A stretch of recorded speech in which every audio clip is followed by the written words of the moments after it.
Welcome back. So, more news of the day. Yep. Just as I'm like, all right, well, it's about time for me to do the treadmill. And nope, I'm here to talk to all you fine people on the internet. The Toronto Maple Leafs have made some news this afternoon. Brendan Shanahan is out. We knew that this was very likely to be on the way. This does mean there will be a change at the top of the Toronto Maple Leafs. Reporting from Chris Johnston is that Brad Treliving staying on as GM. There aren't any other changes that are planned at this point in time, but the Toronto Maple Leafs getting somebody new. So Shanahan, does this make him the front runner then to take over with the New York Islanders? Because they wanted to talk to him, and clearly Toronto, in not renewing the contract of Brandon Shanahan, ready to find someone else to take things over in Toronto. So let me know your thoughts on Toronto making such a bold move. And what this means for players on the roster. We know that Marner's very likely to be on his way out. Tavares may very well be on his way out as well. And having somebody new at the top could change the way things are run for the Toronto Maple Leafs on the ice. At least that would be the plan.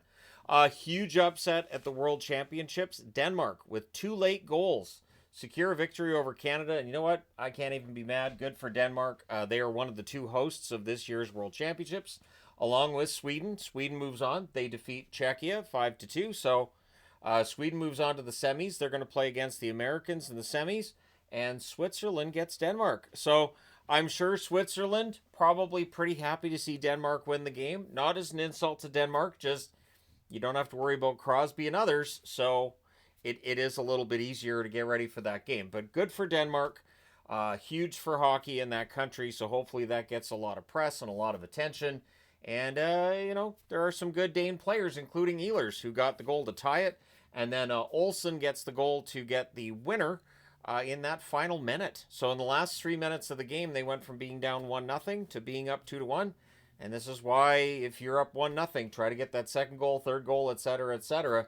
Leads in hockey are not necessarily safe. So this is great for the Worlds, and for Canada, it's a lesson learned. This is why the Olympics can be kind of fun. Four Nations was great, and I'm wearing the Four Nations Sweden jersey. It was fun, but when you get so many countries in there, upsets do take place, and it does add to the intrigue in a tournament. So we'll see how Denmark does in the semifinal, but they have a chance at a medal. So good for them. This does, of course, mean that is the end of Marc-Andre Fleury's career as a goaltender. He was playing for Canada at the Worlds. At the very least, he was the backup. Bennington was in the net today. So Fleury's career does come to an end. But yeah, so let me know who you think wins those games too, because those are going to be your semifinals, and makes for some interesting hockey. And for Sweden, I guess that's who I'm rooting for from here. Not that I've paid a ton of attention to the tournament, but yeah, we'll see how things go. The OHL has named their quarter-century team, and it's interesting to see the names on the list. So the first team, John Tavares, Connor McDavid, and Steven Stamkos up front. So Hall of Famer, and Hall of Famer. On the blue line, Drew Doughty, Hall of Famer. Ryan Ellis, probably not a Hall of Famer. And Jordan Bennington, who is working on building a Hall of Fame career. Your second team All-Stars are as follows: Mitch Marner, Taylor Hall, and Patrick Kane up front. On the blue line, Alex Pietrangelo and PK Subban. In net, John Gibson, the second team All-Star. So there you go. If you voted in that, hopefully your vote made a difference and gets somebody into that first or second team spot. So something interesting about the Dallas Stars, what they pulled off last night, has put them into a position no other team's ever been in.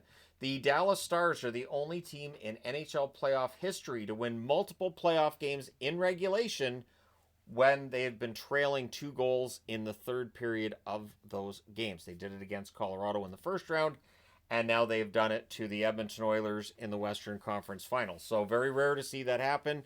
But Dallas trying to set some records and hoping to win their second ever Stanley Cup this year. We'll see if they get there. But for tonight, of course, it's Florida and Carolina. And I already previewed that one in the last news video. So let me know your thoughts in the comment section below, as always. I don't have a lot more on the Leafs for one honest reason. I'm doing a video on Toronto tomorrow. So as I'm doing videos on the teams that got eliminated, I was thinking about the second round, and I was like, all right, I'm doing it in alphabetical order. So let's see. Winnipeg's out, Washington's out, Vegas is out, and Toronto. So the 4 teams at the bottom, when you look at the alphabetical order of things, yeah. And of course, division winners. So isn't that weird that all the teams that are at the bottom of the alphabet? So there you go. Maybe I mean, Alphabet, what is Sesame Street starting to do things? Come on, this loss in the playoffs is brought to you by the letter W. Also the one that won the divisions. Come on, get down the rabbit hole with me. Anyways, there you go. Let me know your thoughts in the comment section below. As always, hit like and subscribe if you haven't done so already. And yes, the video in Toronto will be up tomorrow, so I feel like we'll talk about Shanahan being out, Tree Living staying as GM, and tomorrow we'll get into stuff with the Toronto Maple Leafs. But thank you guys for all your support. If you haven't already hit like and subscribe, please do.